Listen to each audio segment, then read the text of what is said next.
Shalom, selamat pagi Bapak, Ibu, Saudara, dan anak-anakku sekalian yang senantiasa dikasihi dan mengasihi Tuhan Yesus Kristus.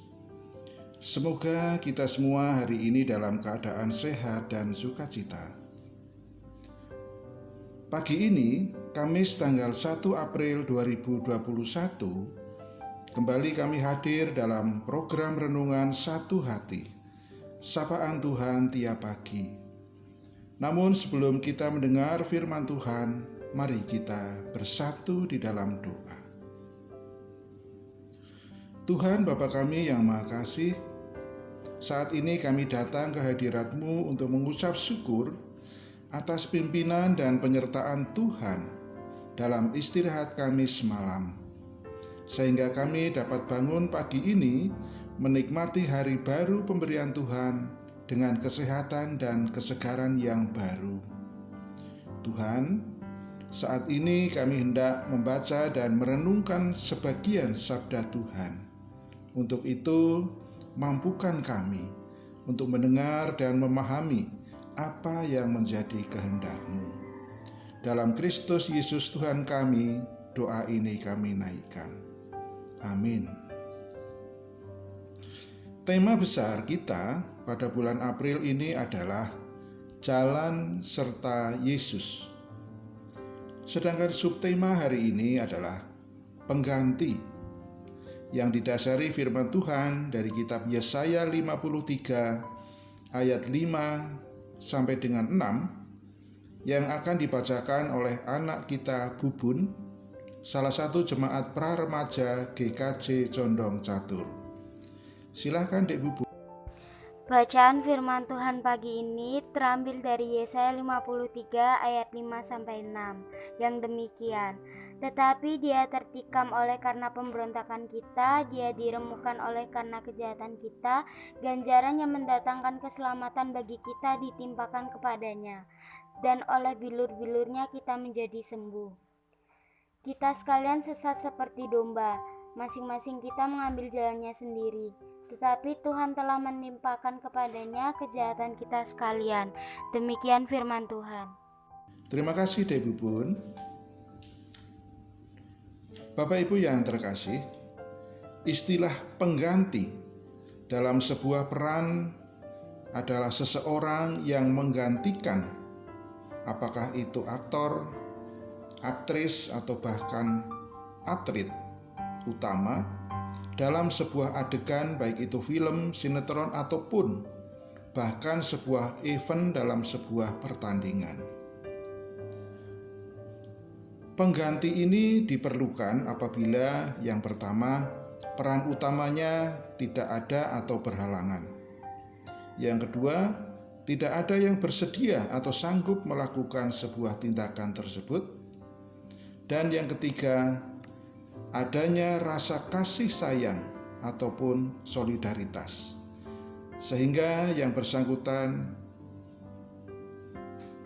melakukan atau menyediakan dirinya sebagai pengganti. Pada saat Perang Dunia Kedua, beberapa negara Eropa berada di bawah penjajahan Nazi Jerman. Situasi saat itu sangat mencekam dan menakutkan.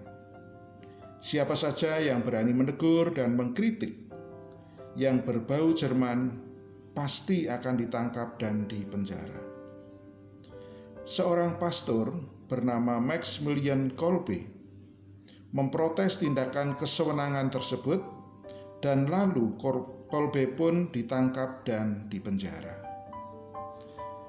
Suatu hari, para tahanan diperintahkan untuk berbaris, dan saat bersamaan salah seorang perwira tinggi Jerman terbunuh. Dan sebagai balasan pengganti, maka sebanyak 10% dari jumlah tahanan akan dihukum mati dengan dipilih melalui sebuah undian. Salah satu terpilih pidana mati adalah seorang bapak yang memiliki seorang istri dan anak yang masih kecil, yang tentu masih membutuhkan kasih sayang kedua orang tuanya. Sebagai rasa kasih sayangnya, Pastor Kolbe menggantikan atau mengajukan dirinya sebagai pengganti dari bapak tersebut dan akhirnya dieksekusi mati. Dalam kehidupan kita sehari-hari, juga banyak orang, terutama para orang tua yang sangat mengasihi anaknya, bersedia untuk menjadi pengganti apabila misalnya anaknya sakit. Dan bahkan banyak di antara orang tua yang bersedia menggantikan anaknya yang tersangkut masalah hukum sampai di penjara, dan masih banyak contoh lainnya. Namun demikian, masih banyak juga orang yang ada di sekitar kita dan mungkin juga kita yang begitu cuek atau tidak peduli dengan kesengsaraan atau permasalahan maupun pergumulan orang lain yang ada di sekitar kita. Bapak, Ibu, Saudara, dan anak-anak sekalian yang dikasihi Tuhan, bacaan kita hari ini mengingatkan bahwa Yesus dengan kasih-Nya yang agung telah menggantikan kita. Dia ditikam karena pemberontakan dan dosa kita, dan oleh bilur-bilur-Nya kita menjadi sembuh. Saat ini kita diajak dan diingatkan untuk mengikuti jalan atau meniru teladan Tuhan Yesus dalam menjalani hidup bersama dengan orang lain.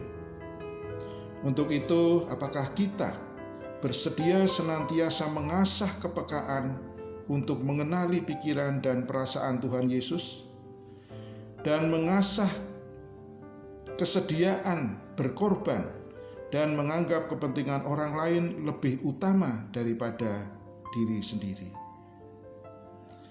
Bapak, Ibu yang terkasih, hari ini kita juga merupakan hari Kamis Putih.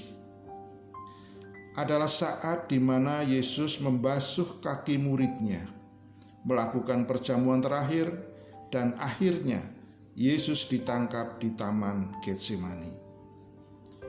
Beberapa hal yang bisa kita pelajari dari Kamis Putih ini adalah tentang pelayanan, tentang kerendahan hati, tentang kebersamaan dan kesederhanaan. Untuk itu, mari kita bersama mengikuti undangan Tuhan Yesus.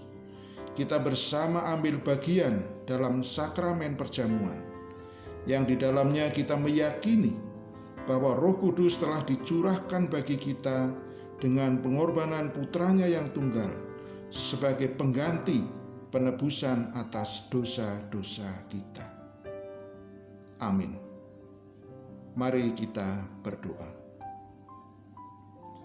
Tuhan, terima kasih atas firman yang boleh kami terima pada pagi hari ini, dan mampukan kami untuk memahami dan melakukan apa yang menjadi kehendak-Mu. Ajarkan juga Tuhan kepada kami, agar kami dapat merasakan kasih Kristus yang sudah menebus kami, dan dapat menghargai pengorbanan yang mahal untuk hidup kami, agar kami dapat terus berjalan bersama dengan Tuhan Yesus yang selalu mencintai kami. Dalam nama Bapa, Putra, dan Roh Kudus, doa ini kami naikkan. Amin. Demikian firman Tuhan hari ini. Selamat menjalankan aktivitas hari ini. Selamat merayakan hari Kamis Putih. Tuhan Yesus memberkati.